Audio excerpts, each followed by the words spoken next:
여러분, 우리는 인생에 여러 가지 전환점을 맞이할 때가 있습니다. 그리고 인생 가운데 중요한 결정을 할 때가 있습니다. 입시나 진로의 결정들, 평생을 함께 만나야 될 짝을 만나서 결혼을 선택하는 결정들, 인생 가운데 결정적인 정말 결정이죠. 그리고 그 결정에 따르는 선택에 따르는 좋은 열매를 우리는 기대합니다. 그런데 우리가 하는 그 선택의 순간에 뭘 어떻게 잘해야 될까라는 그것을 진심 어린 마음으로 심히 깊게 고민을 하지만 사실 정작 살펴보면 그 결과는 평소의 모습에서 이미 결정되어 있을 때가 참 많습니다. 다시 말해 삶의 결정적인 순간과 그리고 그 결과는 즉흥적인 어떤 영감에서 된 것이 아니라 평소의 삶의 습관, 모습에서 결정 달려있을 때가 참 많습니다. 그것을 스포츠 과학에서는, 스포츠 심리학에서는 루틴이 곧 결과다라고 표현을 하더라고요. 평소에 내가 어떻게 한 것이 곧 결과로 나온다는 표현이겠죠. 여러분은 좋아하는 스포츠 선수들이 있으십니까? 각각의 루틴들이 있습니다. 우리가 보기에는 좀 우스꽝스러운 루틴들도 있어요. 그런데 그 루틴이 뭐냐면 미래에 있을 결과는 내가 정확하게 모릅니다. 그런데 내가 평소에 그 미래의 좋은 결과를 하기 위해서 현재 집중하는 내 삶의 내면의 질서를 주는 것이 루틴이죠. 이건 스포츠만이 아니라 유명한 우리 뭐랄까요? 기업인들도 참 많죠. 그 기업인들도 삶을 보면 팀쿡 같은 경우 새벽 4시에 일어나서 운동하고 책 보고 무라카미 하루키 같은 문학가들도 하루에 10km씩 뛴다 하더라고요. 삶의 루틴이 있다는 거죠. 좋은 열매를 맺기 위해서는 평소의 삶의 리듬을 가지고 있는 것이 중요하다는 뜻입니다. 이 루틴은 단순히 우리의 삶과 우리의 건강에 중요한 형성뿐만이 아니라 우리 신앙생활의 본질과도 좀 맞닿아 있는 부분들이 있습니다. 다시 말씀드려서 신앙에 있어서 결정적인 순간이나 중요한 신앙의 전환의 기간 속에는 반드시 우리의 삶 속에 하나님께서 원하시는, 형성하기를 원하시는 루틴들이 있다는 거죠. 그 루틴의 결과가 신앙의 열매로 승리로 나타날 때가 참 많습니다. 오늘 우리가 읽어본 여호수아 5장의 말씀은 사실 2절부터 15절까지 전장에 관련되는 내용이었거든요. 좀 길었죠? 네. 표정 관리 잘 하셔야 됩니다. 좀 길었는데 5장 말고 6장의 내용들은 여러분 너무너무 잘 알고 계실 겁니다. 6장은 무슨 내용이냐 하면 하나님께서 약속의 땅 여리고에서 첫 번째 전투에서 위대한 승리를 거두게 하신 장면이 바로 6장의 장면입니다. 6장 3절 말씀을 보면 하나님의 방식으로 성을 돌아서 거기에 순종해서 하나님께서 위대한 승리를 주셨던 장면이 나오는데요. 6장 바로 위대한 승리 바로 앞에 5장에 사실은 5장 1절 말씀을 보시면 싸움을 하기에 굉장히 적기를 하나님께서 허락하셨습니다. 왜냐하면 요단강에 물을 갈라주셨거든요. 사람들이 가나안 땅에 있는 사람들이 그 모습을 보고 마음이 녹았습니다. 사기가 저하되었고 이스라엘 백성들의 사기가 충천되었습니다. 그래서 객관적인 측면에서는 앞으로 진군에 나가기가 가장 좋은 시기인데 바로 이 5장에서 하나님께서는 스톱 사인을 내십니다. 진군을 멈추고 하나님께서 우리에게 보여주시는 세 가지의 장면이 우리에게 있습니다. 위대한 승리 이전에 우리의 마음속에 그리고 우리의 삶 가운데 하나님께서 우리에게 가지기를 원하는 하나님 나라의 루틴이 있다는 거죠. 세 가지의 장면이 우리에게 등장합니다. 여러분 이 말씀을 들으실 때 이렇게 생각하시면서 들으시면 좋겠습니다. 내 인생에도 개인적으로 광야 생활이 있다가 하나님께서 예비해 두신 승리의 삶을 우리가 들어가게 될 텐데 그 승리의 삶을 눈에 보이는 승리를 주기 이전에 하나님께서 나에게 원하시는 삶의 루틴이 있다. 신앙생활의 영적 리듬이 있다는 것을 기억해 보시면 좋겠습니다. 제가 여러분의 교회가 새로운 전환기를 맞이했다는 이야기를 들었습니다. 맞나요? 예배당을 짓고 새로운 장소에서 하나님께서 예배해 두신 하나님의 은혜가 있을 것이고 하나님께서 이루실 하나님의 아름다운 열매들이 있을 겁니다. 거기에 들어가시기 이전에 여러분의 마음속에 하나님께서 원하시는 내 삶의 신앙의 루틴이 뭘까? 라는 것을 한번 생각해 보시면서 이 말씀을 함께 들었으면 좋겠습니다. 오늘 말씀은 크게 세 가지의 장면이 등장하는데요. 첫 번째는 이스라엘 백성들이 다시 할례를 받는 장면이 나옵니다. 하나님께서 그걸 명령하셨거든요. 두 번째 장면은 10절부터 12절까지의 장면은 이스라엘 백성들이 유월절 제사를 드리고 그 땅에서 나오는 곡식을 먹습니다. 그리고 난 다음에 만나가 그치는 사건이 나옵니다.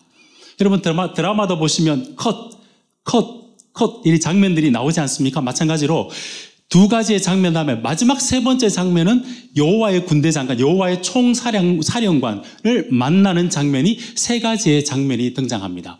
바라기는 이 세 가지 장면에서 하나님께서 우리에게 갖추시기를 원하시는 우리의 루틴이 뭘까? 신앙의 루틴이 뭘까? 라는 것을 여러분 마음속에 새겨보시는 시간이 되었으면 좋겠습니다. 제일 먼저 우리 2절부터 9절까지의 말씀을 가지고 하나님께서 우리에게 결정적인 승리와 베푸실 승리 앞에 하나님께서 우리의 마음속에 가지시기를 원하는 우리의 삶의 루틴이 뭐냐 하면 마음의 할례를 행하는 것. 다시 말씀해서 우리의 정체성을 확인하는 겁니다. 신앙의 정체성을 선명하게 하기를 주님께서 원하십니다. 앞에서 말씀드렸다시피 1절 보시면 이스라엘 백성이 여리고성에 바로 쳐들어가도 좋을 상황이었습니다. 그래서 우리는 이렇게 생각하기가 쉽습니다. 2절 말씀 여호와께서 진군해라 라고 하기를 명령을 기다리는데 우리 2절부터 3절까지의 말씀을 보면 하나님께서 우리가 듣기에는 약간 어처구니 없는 명령을 하십니다. 그게 뭐냐 하면 다시 할례를 행하라 말씀합니다. 이게 왜 그렇게 위험한 명령이냐 하면요. 우리가 병원에서 메스로 하는 것도 아니고 돌칼, 부싯돌로 할 때는 사실 고대에는 많은 사람들이 죽어가기도 했다 하더라고요. 이 부싯돌로 이제 할례를 행하는 것은 사실은 군사력으로 따진다면 무력화 작전입니다. 전쟁 앞에서 힘을 모아야 될 시점에 하나님께서는 할례를 행해서 무력화를 하십니다. 할례가 얼마나 위험한지를 제가 한번 성경의 예를 들어봐 볼게요.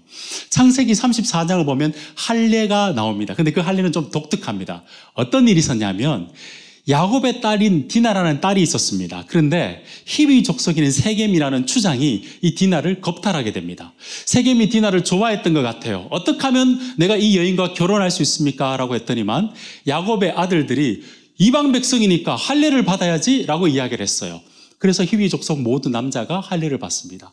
3일째 되는 날 시므온과 레위 두 명이 들어가서 모두를 진멸합니다. 전쟁 앞에서 할례는 무력화, 힘을 빼는 작업입니다. 왜 하나님 이 타이밍에 할례를 행하라고 하셨을까요? 할례가 뭐가 그래 중요하길래 전쟁 앞에서 이걸 행하라고 하셨을까요? 성경에서 여러분 잘 알고 계시겠지만 할례가 처음 등장하는 것은 하나님과 아브라함 간의 언약 관계에서 등장합니다. 그때 하나님께서 피로 맺은 언약이라고 이야기하면서 아브라함에게 어떤 약속을 해주셨냐면 내가 앞으로 너의 자손들, 이스라엘 백성들, 믿음의 백성들에게 하나님이 되어줄 것이고 너희 백성들이 너희가 하나님으로 믿고 살아가는 백성이 되도록 하겠다라는 것을 표시로 준 것이 언약의 피로 맺은 언약이 바로 할례였습니다. 하나님과의 관계죠. 동시에 이 할례를 받게 되면 하나님과의 관계뿐만 아니라 세상 사람들과도 구별되는 구별의 표시이기도 했습니다. 오늘날 말로 표현하자면 정체성인 거죠.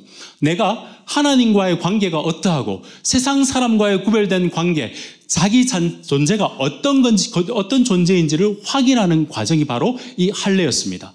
문제는 이스라엘 백성들이 40년 동안 광야에 있으면서 1세대는 지나고 2세대 새로운 전환기 시점에 다음 세대들이 할례를 받지 못한 겁니다. 하나님과의 관계도 선명하지 않고 사람들과의 관계 속에서 세상 사람과의 구별이 되지 않는 그런 하나님의 백성이 되기를 하나님께서는 원치 않으셨던 거죠. 가나안 땅에 들어가서 가나안 백성과 함께 살아가야 할 그들에게 눈에 보이는 승리 이전에 너희가 어떤 존재이며 어떤 가치를 지니고 있는지 어떤 존재인지를 하나님께서 선명하게 하시기를 원하셔서 전쟁 앞에서 할례를 우리에게 명령하신 것이죠. 사랑하는 여러분, 이 할례가 왜 이렇게 중요하냐면 성경은 항상 무엇을 하는가 보다는 네가 어떤 존재인가를 항상 우선해 둡니다. 우리는 이렇게 쉽게 생각하기가 쉽습니다. 하나님을 위해서 여러 가지 일을 하게 되면 하나님께서 더 사랑해 주시겠지. 이건 세상 종교가 하는 이야기죠. 복음은 하나님께서 나를 얼마나 사랑하셔서 나의 존재를 바꾸어 주셨기 때문에 그걸 근거해서 내가 하나님께 반응하며 살아가는 것이 우리 신앙인의 삶이겠죠. 할례가 얼마나 중요한지 또 하나의 성경 이야기를 해보겠습니다. 여러분 모세 아시죠? 이스라엘 백성들을 다 구원하기 위해서 하나님께서 모세를 출애굽기 4장에서 부르십니다. 모세가 처음엔 거절했습니다. 계속 거절하고 거절했는데 하나님께서 부르셨어요. 그래서 모세가 이제는 애굽의 바로 앞에 가려고 가는 길에 하나님께서 부르신 하나님께서 모세를 죽이려 하십니다. 이유가 뭘까요? 아마 성경을 아시는 분들은 잘 아시겠지만 할례 때문이었습니다. 자기 아들이 할례를 받지 않았습니다. 생각해 보십시오. 이스라엘 백성 전체를 구원하는 위대한 승리의 사건을 일으키기 위해서 하나님께서 모세를 부르셨는데 하나님께서 모세에게 그것보다 먼저 원하셨던 것은 뭐냐면 네가 어떤 존재이며 너가 하나님과의 어떤 관계가 있으며 세상과 구별되는 너의 정체성이 무엇인지를 하나님께서 원하셨다는 거죠. 그때 어떻게 되었습니까? 십보라가 자기 아들의 할례를 행함으로 인해서 모두가 살아나는 역사가 있었죠. 달리 표현해 보겠습니다. 위대한 승리 이전에 하나님은 여러분에게 위대한 준비를 하라고 이 말씀을 주시는 줄로 믿습니다. 삶의 전환 가운데 하나님께서 위대한 승리의 열매를 주시기 전에 먼저 나는 어떤 존재인지 어떤 가치인지 하나님과 하나님 안에서 내가 어떤 존재인지를 선명하게 아는 여러분들 되었으면 좋겠습니다. 달리 표현하면 나는 하나님께서 주시는 승리의 삶을 맛보기 이전에 나는 하나님의 것이며 하나님 안에서 승리한 존재라는 것을 내가 확신하고 확인함으로 하나님의 펼치실 새로운 삶으로 내가 나아가겠습니다. 그 정체성을 먼저 분명히 하시는 여러분 되시기를 우리 주님의 이름으로 축복드립니다. 이게 왜 이렇게 중요하냐 하면요. 이스라엘 백성들이 이제 가나안 땅에 들어가게 되면 그 가나안 땅에서 하나님을 믿지 않는 사람들과 함께 살아가게 될 겁니다. 그 땅은 하나님께서 약속하신 땅인데 분명히 땅에 풍족함이 있을 겁니다. 근데 동시에 편안함과 재미와 유혹들이 큰 땅이기 때문에 하나님께서 내 마음속에 네가 어떤 존재이며 어떤 가치를 가지고 있는지를 선명하게 해야지만이 흔들리지 않고 그 땅 가운데서 하나님이 예비해 주신 복을 누리며 살아갈 수 있다고 말씀하고 있는 것이죠. 이렇게 순종했을 때 하나님께서 그 땅의 이름을 길갈, 애굽의 모든 수치, 이집트의 모든 수치가 지나갔다라고 선언해 주셨습니다. 사랑하는 여러분, 여러분에게도 길갈의 장소가 있으시죠? 어렵습니까? 신약으로 따진다면 십자가에서 내가 세상에 대해서는 죽었고 예수 그리스도 안에서 새로운 존재가 되었다는 것이 여러분의 길갈의 장소가 아니겠습니까?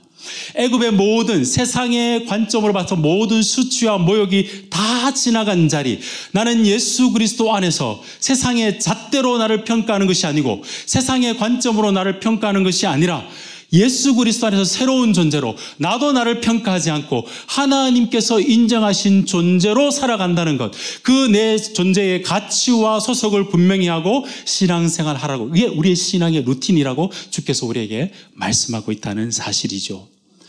여러분, 이게 왜 이렇게 중요하지 아십니까?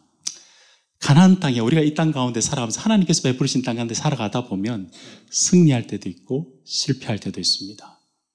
우리의 존재가 복음 정체성을 선명하게 가지게 되면 이런 결과가 나옵니다. 내가 승리해도 내 힘으로, 힘 다 뺐죠, 할례 가운데.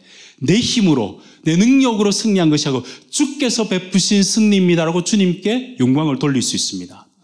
복음 정체성이 선명한 사람은 세상에서 실패하고 세상에서 낙심할 때에도 그것으로 나를 규정할 수 없습니다. 나는 예수 그리스도 안에서 이미 하나님께 인정받은 자이기 때문에 내가 다시 일어날 수 있는 힘이 있습니다. 이 복음 정체성 때문에 내가 다시 살아가며 힘을 내어서 주님 나라를 위해서 달려갈 수 있습니다. 할 수 있는 힘이 거기에 있기 때문에 주께서 손에 잡히는 승리 이전에 우리의 마음속의 승리를 미리 확인하라고 우리에게 이 말씀을 주시는 줄로 믿으시기를 바랍니다. 사람은 누구나 겉에 보이는 습관을 가지고 삶의 변화를 일으키려고 합니다. 거기에는 한계가 있습니다. 주님은 우리의 내면, 우리의 마음, 우리의 존재, 우리의 소속을 바꾸어 놓고 우리의 삶을 바꾸어 가시기를 원하십니다. 바라기는 여러분 이 정체성의 확인이 여러분 가운데 선명하게 있기를 우리 주님의 이름으로 축복드립니다. 우리 딸이 지난주에 입시를 봤습니다. 지난주가 아니죠. 이번 주죠. 입시를 봤는데 시험 치고 난 다음에 문 앞에 기다렸습니다. 같이 식사를 하려고 시험 다 마치고 숟가락을 떠는데 옆에 좀 분위기가 이상해요. 닭똥 같은 눈물을 뚝뚝 흘리더라고요. 1교시가 너무 어려웠대요. 국어가. 너무 긴장을 해가지고. 제가 뭐라고 했을까요? 기회는 찬스이지 않습니까? 괜찮아. 넌 아빠한테 이미 합격이야. 왜냐하면 너 열심히 공부한 거 알고 있고 주일 한 번도 안 빠지고 하나님 앞에서 신실하게 공부했으면 그게 합격이야. 나머지 결과로 너를 규정하지 마. 너 존재는 그런 존재 아니야. 복음의 정체성을 선명히 할 때 우리 딸이 다시 힘을 낼 수 있을 거라 생각합니다. 마찬가지죠. 우리 신앙 가운데 하나님께서 손에 잡히는 승리 때문에 우리 신앙생활을 잘하는 이게 아니라 하나님께서 우리의 마음속에 복음 정체성을 선명하게 세워주는 것, 우리 자녀들의 그 복음 정체성을 선명하게 가지는 것이 하나님의 가장 큰 축복이며 유산이라는 사실을 기억하시고 그걸 날마다 확인하시는 여러분 되시기를 우리 주님의 이름으로 축복드립니다. 이 말씀에 의거해서 제가 단도직입적으로 적용해 보겠습니다. 이스라엘 온 백성이 할례를 받았죠. 여러분의 자녀들에게도 이 복음의 정체성을 선명하게 해주시는 여러분 되시기를 우리 주님의 이름으로 축복드립니다. 설교는 목사만 하는 게 아니에요. 부모님이 자녀에게 복음 정체성을 날마다 선언해 주십시오. 너는 너의 것이 아니야. 너는 그리스도의 것이야. 세상의 것으로 판단하지 못하게 해. 주께서 너와 함께 하셔. 너는 주님의 것이야. 라는 것을 선명하게 해 두셔서 여러분과 여러분의 자녀들이 세상 속에서도 하나님께서 예비해 두신 은혜를 주님의 은혜 안에서 받아 누리는 복음 정체성이 선명한, 그래서 세상에서 흔들리지 않는 안정감으로 이 땅 가운데 신앙생활을 할 수 있도록 그렇게 여러분들이 선언해 주시는 복음의 사도들이 되시기를 우리 주님의 이름으로 축복드립니다. 자, 두 번째 장면으로 한번 넘어가 보겠습니다. 이게 첫 번째 하나님께서 원하시는 루틴, 신앙 정체성을 선명히 하는 것이고요. 두 번째 장면은 우리가 하나님께서 베푸실 은혜를 그리고 승리를 취하기 이전에 마음속에 선명하게 새겨야 될 것이 뭐냐면 나는 일상에 하나님께서 베푸신 은혜를 기억하고 신뢰하며 살아가겠습니다. 이 내용들이 좀 선명했으면 좋겠습니다. 우리 두 번째 장면을 보시면 10절부터 12절까지의 장면이 나옵니다. 10절에 12절의 장면은 이런 내용입니다. 이스라엘 백성들이 17평지에서 유월절 제사를 드립니다. 그리고 그 땅의 음식을 먹어요. 그리고 난 다음에 만나가 그치고 다시는 만나가 내리지 않더라라는 내용들이 나옵니다. 이건 굉장한 전환이죠. 이스라엘 백성들이 지금까지는 농경사회로 유목사회로 살다가 이제 이스라엘 백성들이 하나님의 약속의 땅에 들어가서 농경사회로의 전환을 가지고 오는 겁니다. 시대가 바뀌고 장소가 바뀌게 된 것이죠. 그때 하나님께서 그 땅의 소산을 먹게 하고 만나를 그치게 했습니다. 여러분들은 이 장면이 어떻게 느껴지십니까? 저는 옛날에 이 장면이 너무 아쉬웠어요. 아니, 가나안 땅에 가서도 하나님께서 계속 만나를 내려주시면 좋지 않을까라는 생각을 해봤습니다. 지금으로 따진다면 계속해서 하나님께서 아파트 문을 열었는데 매일 음식을 갖다 주시고 이러면 옆집 보기에도 참 좋고 전도하기도 좋고 누구보다도 매일 밥 걱정을 하는 아내가 정말 좋아할 것 같아요. 근데 여러분, 정말 하나님의 인도하심과 그렇게 공급하심이 있다면 신앙생활을 잘할 수 있을까요? 이스라엘 백성들은 이 하나님의 인도하심과 공급하심을 매일 경험하고 살았습니다. 아침에 일어나면 구름기둥과 불기둥으로 어디 갈지를 매일 보고 이만한 하나님의 인도하심이 있었던 사람들이 있을까요? 매일 하나님께서 만나를 허락하셨습니다. 정말 신비로운 것은 안식일에는 만나가 내리지 않는 것도 신비롭고요. 안식이 전날은 2배로 내리는 것도 신비롭습니다. 하나님이 적시적소의 시간에 따라서 채워주시는 그 만나의 기적을 경험하며 살았습니다. 근데 여러분, 쉽게 얻으면 어떻게 되죠? 감사와 감격은 사라지고 불평과 불만이 많아지죠. 이스라엘 백성들이 그랬었습니다. 그런데 여러분, 이스라엘 백성은 신실하지 않았지만 하나님은 신실했습니다. 불평할 그때도 만나를 내려주셨고 전쟁할 때도 만나를 내려주셨고 끊임없이 징계를 받을 때도 그들에게 만나를 주님께서 내려주셨습니다. 우리는 불신실하지만 하나님은 신실하게 만나를 내려주셨던 그 이스라엘 백성들 그 하나님을 경험했습니다. 그러던 어느 날 하나님께서 갑자기 만나를 거치신다고 하는 겁니다. 여러분 어떻게 느껴지실까요? 이스라엘 백성들은 너무 당연하게 생각했던 것이 없어진다고 하니까 당황스러웠을까요? 왜 하나님께서 이렇게 하셨을까? 지금까지는 전적으로 하나님께서 기적적으로 베풀어 주셨고 가나안 땅에서는 우리의 힘으로 노력해야지만이 하나님께서 은혜를 그리고 노력해야지만이 먹을 것을 주신다는 말씀일까요? 아니면 그전까지는 우리가 잘못해도 하나님께서 만나를 내려주셨는데 이제는 잘못하면 만나를 내려주지 않겠다는 이야기실까요? 저는 전혀 그런 뜻이 아니라 생각합니다. 이스라엘 백성들이 언제 만나가 그쳤냐 하면 하나님께서 약속하신 여리고 평지에 들어와서 유월절 예배를 드렸습니다. 구원하신 하나님께서 약속하신 하나님께서 그 땅을 주셨다는 것을 알고 이 땅에서 하나님께 약속은 이루어 주시고 이 땅에서도 하나님께서 먹을 것을 주신다는 것을 알고 그 땅에 소산을 먹었습니다. 그리고 난 다음에 만나가 내린 거죠. 달리 표현해 볼까요? 광야에서는 기적적으로 하나님의 하늘의 것으로 먹이셨다면 임시적으로 먹였습니다. 근데 이제는 하나님의 약속의 땅에서 땅에 기름진 것으로 일상에서 너희가 하나님 나라를 살아가며 너희의 수고와 하나님 나라에 동참하는 그 수고를 속에서도 하나님께서 베풀어 주시는 다채롭게 베풀어 주신 그 은혜를 누리고 살아가는 일상의 은혜가 있다는 모습을 우리에게 보여주는 것이 바로 만나가 그치는 사건이라는 것이죠. 사랑하는 여러분, 하나님께서 특별하게 만나를 내리시는 특별한 축복이고 우리 일상에서 땀을 흘리고 살아가는 것은 그런 축복이 아닐까요? 저는 그렇지 않다라고 생각합니다.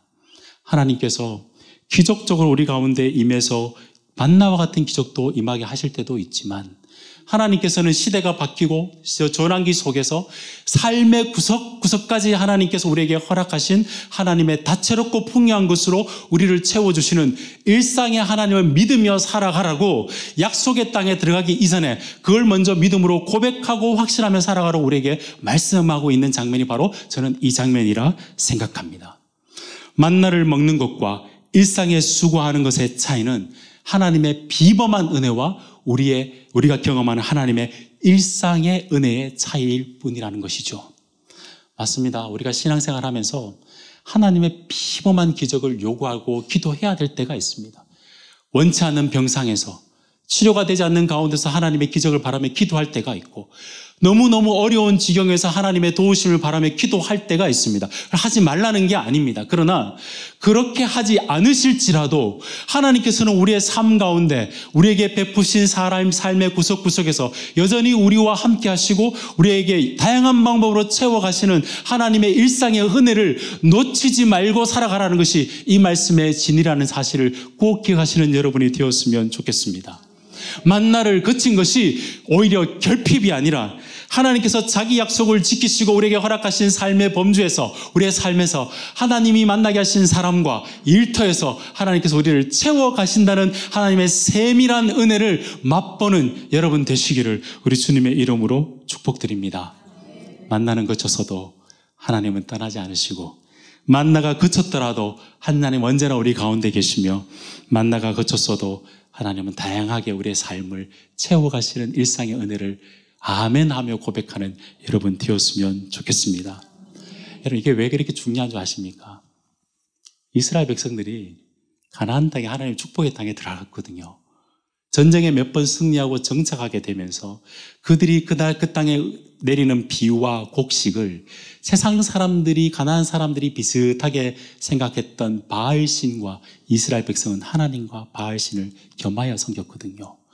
비범하게 주는 것은 하나님의 은혜고 일상은 내 힘대로 세상의 신을 섬겼듯이 마치 그렇게 일상의 은혜는 하나님께서 주신 것이 아니라고 생각했던 사람이 이스라엘 백성들이라면 우리 역시도 이 말씀 앞에서 하나님 비범하게 주시는 은혜이든지 일상의 은혜이든지 우리의 삶 가운데 모든 것이 하나님으로부터 온 은혜라는 사실을 기억하며 살아가도록 하나님께서 우리의 마음에 하나님의 루틴을 선명하게 하라고 우리에게 말씀하여 주시는 줄로 믿습니다. 이게 선명하지 않으면 세상 가운데서 우리가 얼마나 소유하고 얼마나 잘 투자하고 얼마나 잘 계획하고 얼마나 안정적인 시스템을 가져서 우리가 삶을 잘 살아가고 우리의 생존과 우리의 삶을 유지할 수 있을지 세상 사람들과 똑같이 생각하기가 쉽기 때문에 주님께서는 내가 비범하게 은혜를 베푸든 일상 가운데 은혜를 베풀든 모든 것이 나에게 온 것을 기억하며 그것을 감사하며 찬양으로 살아가라고 우리에게 이 말씀을 주신 것이죠. 사랑하는 여러분, 제 이야기를 잠시 해보겠습니다. 여러분 보시기에 굉장히 건강하게 보이죠? 감사합니다. 저는 신대원을 가고 난 다음에 7년 동안 몸이 좀 아팠습니다. 7년 동안 이틀에 한 번씩 피를 걸렀거든요. 투석을 했어요. 전도사가 투석을 하면 어떤 기도를 가장 많이 할까요? 하나님, 깨끗하게 주님의 방식으로 깔끔하게 낫게 해주십시오. 그러면 앞으로 간증거리도 많고 얼마나 많겠습니까? 라고 기도를 열심히 했습니다. 대신 하나님은 그 기도를 들어주지 않으셨어요. 7년 동안 그렇게 투석을 하면서 제가 느낀 바는 매일매일 하나님께서 이틀에 한 번씩 피를 걸으면서 피가 들어가고 나가고 주님의 대속의 은혜를 끊임없이 생각하는 은혜를 주셨고요. 하나님께서 예비해 두신 사람을 통해도 이렇게 수술도 하고 건강을 회복하셔서 비범한 은혜가 아니더라도 세밀하게 하나님을 더 깊이 알아가는 은혜를 저는 알게 되었습니다. 우리 인생이 그런 것 아니겠습니까? 하나님께서 비범하게 주시는 하나님의 그 은혜 너무너무 중요하죠. 그러나 그것보다 세밀하게 일상 가운데 주시는 그 은혜에도 감사와 찬양으로 살아갈 수 있도록 주께서 이 루틴을 너희가 지켜줬으면 좋겠다라고 우리에게 말씀하고 있다는 사실입니다. 사랑하는 여러분, 저는 여러분의 직장 가운데, 여러분의 삶 가운데 날마다 하나님께서 베푸시는 그 은혜를 감사와 찬양으로 채워가는 여러분이 되었으면 좋겠습니다. 그러면서 이런 고백을 좀 해서 하시면 좋겠습니다. 주님, 저는 내 삶에 기적적으로 만나를 베푸시는 하나님을 찬양합니다. 그런데 만나를 베푸시지 않으실지라도 영원한 만나 되신 주님을 예수 그리스도 이 땅에 보내주셔서 그분과 더불어 먹고 마시게 한 이 삶, 내 삶을 모든 순간순간마다 감사하며 살아가겠습니다. 고백할 수 있는 여러분이 되었으면 좋겠습니다. 하나님 비범한 은혜로 시험을 뛰어넘을 수 있고 피해갈 수 있는 그 비범한 은혜를 주신 것도 참 감사하지만 내 삶 속에 시련과 어려움이 온다 할지라도 주님과 함께 그것을 극복하며 살아갈 수 있는 그 은혜도 주님 내가 감사하며 살아가도록 하겠습니다. 고백하는 여러분이 되었으면 좋겠습니다. 하나님, 정말 나를 감동케 하는 것과 정말 나에게 필요한 것은 비범하나 일상적이나 나에게 정말 필요한 것은 주님입니다. 하나님이 내가 필요합니다. 그 고백으로 매일매일 삶의 루틴을 살아가실 수 있는 여러분 되시기를 우리 주님의 이름으로 축복드립니다. 자, 마지막 세 번째 장면으로 넘어가 보겠습니다. 신앙의 정체성을 확실히 하고 일상의 은혜에 대한 확신을 가지실 뿐만 아니라 세 번째는 내가 하나님을, 주님을 따라가며 거룩한 순종을 확장하는 삶을, 마음의 동기와 순종을 확장하는 삶을, 그것이 여러분의 삶의 루틴이 되어야 될 줄로 믿습니다. 오늘 말씀의 13절부터 15절까지의 말씀을 보시면 여호수아가 여리고성에 가까이 한번 가봅니다. 아마 리더로서 전쟁 앞에 나와서 마음속에 불안과 여러 가지 생각들이 있었겠죠. 근데 가보는데 여리고성에 가까이 갔을 때 한 사람을 만나게 됩니다. 13절을 보시면 큰 칼을 들고 마주보고 있는 한 사람을 만나게 됩니다. 아마 당황스러울 것이었을 겁니다. 그래서 여호수아가 그 사람에게 이렇게 물어보죠. 너는 우리 편이냐? 우리의 원수 편이냐? 우리말로 바꾼다면 아군입니까? 적군입니까? 물어본 것입니다. 그때 14절에서 그가 이렇게 대답합니다. 아니다. 나는 주님의 군사령관, 군대 대장으로 여기에 왔다라고 이야기하고 있습니다. 그럼 좀 아쉽지 않습니까? 여러분 여호와의 군대 대장으로 왔으면 내가 너희 편이다 라고 이야기해 주면 참 좋을 것 같은데 아니다 라고 말씀하세요. 내 편도 아니고 적군 편도 아니고 나는 여호와의 군대 대장 사령관으로 왔다. 이게 무슨 의미일까요, 여러분? 지금 여호수아가 이스라엘 백성이 첫 번째 전투를 앞두고 있을 때 하나님께서 여호와의 군대 장관으로 오셔서 예수 그리스도, 신약으로 따지면 예수 그리스도겠죠. 그분이 오셔서 내가 이 싸움을 이끌어간다. 내가 싸움의 주인이며 승리를 이끌어간다 라고 이야기하는 거죠. 우리가 삶을 살아가면서 내 편 그렇지 않은 편으로 기준으로 생각하기가 굉장히 쉽습니다. 주님은 그게 너의 기준이 아니라 하나님의 뜻이 무엇이고 하나님이 이끌어가는 싸움 속에 너희가 들어가 있고 네가 내 편이냐, 네가 나에게 순종하느냐가 주님의 관심이라는 것이죠. 아니다. 여호와의 군대 대장으로 왔다라는 말씀은 바로 그런 의미인 줄로 믿습니다. 여러분, 우리는 이 말씀이 새로운 시대 혹은 새로운 하나님의 축복을 바라는 우리들에게 요구하는 것이 뭐냐면 우리의 마음속의 중심과 우리의 동기가 선명한지를 우리에게 물어보고 있는 말씀인 것 같아요. 여러분, 언제나 결정적인 승리와 전쟁의 싸움 이전에 이 말씀을 우리에게 가지고 물어보시는 이유는 우리의 마음속에 내 계획을 다 세우고 난 다음에 하나님 내 편이지요 라고 생각하기가 굉장히 쉬운, 우리 중심적으로 생각하기가 너무 쉽기 때문입니다. 그래서 주님은 하나님께서 전쟁의 승리는 하나님께 달려 있으니 네가 하나님을 따르느냐 그렇지 않느냐의 순종의 싸움에서 확정하고 싸움에 나아가기를 하나님께서 우리에게 요구하고 있는 것이죠. 달리 한번 표현해 볼까요? 여러분, 이 땅 가운데 하나님 나라는 누가 이루어 가시는 것이죠? 하나님께서 주도적으로 이끌어 가십니다. 구속의 주인은 하나님이시죠. 유구한 역사 가운데 하나님의 나라를 때와 시를 맞추어서 하나님의 계획 가운데 하나님 나라는 큰 그림으로 움직여가고 있습니다.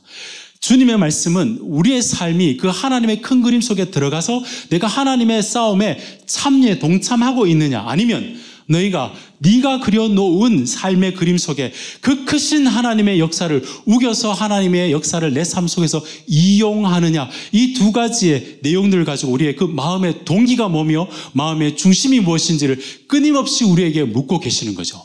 아마 이건 우리의 평생의 싸움인지도 모르겠습니다. 언제는 이기기도 하고 언제는 질 수도 있는 그런 싸움인지도 모르겠어요. 이 말씀 앞에서 사실은 여호수아가 이 하나님의 뜻을 정확하게 알았던 것 같아요. 여호수아가 나는 하나님의 군대 대장, 군사령관으로 왔느니라 앞에서 여호수아의 반응이 어떠냐 하면 그 다음 반응에서 질문이 바뀝니다. 뭐라고 말씀하냐면 주여 부하인 내가 듣겠습니다. 옛날 성경 버전으로 보신다면, 개역 개정으로 보신다면 주여 종이 무엇을 하리까? 라고 나와요. 내 편입니까? 그렇지 않습니까? 라고 질문하는 자기중심적인 질문이 아니라 주님, 내가 뭘 해야 되겠습니까? 하나님의 뜻이 무엇입니까?를 묻는 삶의 내용의 질문이 바뀌었다는 것이죠. 이건 너무너무 중요합니다. 그리고 난 다음에 그 질문 앞에서 여호와의 군대 대장이 내가 다음에 승리하게 해줄게, 이걸 주님께서 말씀하신 게 아니라 무슨 말씀을 하셨냐면 네 신을 벗어라. 네가 선 곳은 거룩한 곳이다. 이건 그리스도인의 삶의 신앙의 본질입니다. 신을 벗으라는 건 뭐죠? 종의 자세로 하나님 앞에 순종하며 살아가는 것이고 그 결과가 거룩으로 나타난다. 거룩한 삶의 변화들로 나타난다. 주님 앞에 순종하면 그 순종의 결과가 거룩한 삶으로 나타나게 되어 있다. 이 싸움에서 너희가 지지 말라고, 그것을 확정하며 살아가라고 우리에게 말씀하고 있는 것 같습니다. 오늘날 세상의 많은 사람들은, 세상의 목소리는 내 속에 진정한 나를 발견해서 네 속에서 말하는 그 목소리를 따라가면 행복할 수 있고 승리할 수 있고 열매를 거둘 수 있다는 게 세상의 목소리입니다. 근데 주님은 성경 어디를 보나 주님은 이렇게 말씀하십니다. 너는 네가 대장 되지 말고 네 소리 듣지 말고 주님 앞에 순종하며 세상과 차이 나는 거룩의 삶을 만들어가며 살아갔으면 좋겠다. 하나님께서 그걸 끊임없이 우리에게 여쭙고 물어보고 있다는 사실을 꼭 기억하시는 여러분이 되었으면 좋겠습니다. 네가 대장 되려고 하지 말고 내가 대장이니 내 편이 되고 나를 따라왔으면 좋겠다. 그렇게 주님께서 말씀하시는 것이죠. 제가 이 말씀을 준비를 하면서요, 제가 통신신학대학원에서 설교학을 가르치면서 11년 정도를 가르쳤습니다. 사실은 몸이 좀 아파서 공부를 못했기 때문에 우리 교수님들 중에 아마 성적표 까보면 제가 제일 못했을 것 같아요. 그래서 두렵고 떨리는 마음으로 매 수업마다 들어가기 전에 1시간씩 강의안을 살펴보고 기도하고 틀린 말이 없을까 조마조마하면서 정말 순종하는 마음으로 그렇게 수업을 준비했어요. 10년 정도 지나니까요, 익숙해져 버렸습니다. 그리고 난 다음에 기도의 제목들이 하나님 그러면 제대로 가르칠 수 있어야 되는데 하나님 뜻이 드러나게 해주십시오라고 기도한 것이 아니라 하나님 이걸 통해서 우리 청년들이, 우리 전도사님들이 변화되게 해주시고 제가 이 가르친 것이 영향력 있게 해주시고 이런 식의 내용이 나오더라는 거죠. 여러분, 신을 벗고 거룩한 곳에 서라는 말씀은 네 중심에 주님이 드러나도록 하고 순종해서 네가 세상 사람들과 다른 거룩한 삶의 현장들로 만들어가기 위해서는 네가 순종해야 된다라는 말씀을 저에게 주시는 것 같아요. 저뿐만 아니라 동일한 말씀이 아마 여러분에게도 동일하게 다가가지 않을까 생각이 듭니다. 이게 왜 이렇게 중요하냐? 이스라엘 백성들이 영적 전투 가운데 앞에서도 살펴봤지만 여리고성에서 여러분 그들이 하나님의 명령이 어떤 거였어요? 여리고성에서 그냥 한 바퀴씩 도는 거였잖아요. 어처구니 없어 보이는 전쟁이죠. 전쟁의 방식은 아니지 않습니까? 그런데 그들이 순종했던 것은 이 사건이 있고 난 다음에 순종하며 나아갈 때 그들이 승리했죠. 그러나 아이성은요, 자기 생각과 자기 생각으로는 될 것 같았지만 실패하게 되었습니다. 주님께서는 이걸 미리 내다보시고 너희가 끊임없이 내 삶 속에 아름다운 열매가 승리 열매를 얻기 위해서는 순종함으로 거룩함으로, 그 순종함으로 거룩하게 나오는 그 삶을 너희가 살아가야 된다라고 우리에게 끊임없이 우리에게 물어보고 계시는 것이죠. 여러분, 그리스도인들의 참 안타까운 비극이 무엇인 줄 아십니까? 예수님 믿는 거요? 다 믿죠. 다 믿고 난 다음에 삶에서의 차이가 없는 거. 너무 안타까운 신앙인의 모습 아닙니까? 예수 그리스도도 이 땅에 오셔서 하신 일은 아버지의 뜻에 순종해서 그 순종함을 통하여서 우리로 하여금 거룩함을 이루었다면 예수 그리스도 안에서 승리하신 그분 안에서 우리가 따라가야 될 우리의 삶의 태도도 순종함으로 우리의 삶의 구석구석에서 하나님의 승리를 드러내는 우리들이 되어야 될 줄로 믿습니다. 내 승리만이 아니라 나를 승리케 하신 하나님을 온전히 드러내는 그 삶, 거룩한 삶으로, 순종한 삶으로 거룩을 이루어내는 여러분의 삶이 되시기를 우리 주님의 이름으로 축복드립니다. 그 마음이 있을 때에 주께서 승리를 주실 뿐만 아니라 여러분의 삶을 통해서 여러분 삶 구석구석이 세상 사람들과 다른 하나님의 거룩하심을, 하나님의 임재하심을 드러내는 하나님의 교회, 하나님의 사람이 될 줄로 믿습니다. 말씀을 좀 정리해 보려고 합니다. 여러분 인생 가운데 가장 중요했던 결정들이 어떤 것이었습니까? 그때는 그게 가장 중요한 결정이었던 것 같은데 시간이 지나면 더 중요한 결정들, 더 중요한 인생의 전환들이 계속해서 일어나게 될 겁니다. 여러분, 그런 결정의 순간 하나님께서 예배해 두신 그 전환기 혹은 하나님께서 예배해 두신 베푸신 승리를 기대하고 있다면 그 손에 보이는 위대한 승리 이전에 여러분 마음속에 위대한 하나님의 루틴 준비가 되시는 여러분 되시기를 우리 주님의 이름으로 축복드립니다. 이 준비는 여러분의 과거와 여러분의 현재와 여러분의 미래를 다 관통하는 예수 그리스도 안에서의 승리인 줄로 믿습니다. 과거에 여러분은 십자가에서 세상에 대해서 죽었고 예수 그리스도의 것이 되었다는 과거에 이미 하나님께 인정받았다는 신앙인의 정체성을 선명하게 하시고 현재도 영원한 만나 되신 주님께서 여러분의 삶을 채우시고 먹이시는 현재의 승리를 확정하시고 확신하시며 영원한 십자가에서 승리를 이루신 예수 그리스도 안에서 내가 그분께 순종함으로 승리하는 미래에도 끊임없이 하나님의 승리를 따라가는 우리의 삶이 되도록 여러분의 매일같이 하나님의 루틴을 실천하셔서 여러분의 교회를 통해 하나님의 영광스러움들이 이 땅 가운데 곳곳에 하나님의 영광을 비춰내는 정말 등대 같은 교회가 되시기를 우리 주님의 이름으로 축복합니다.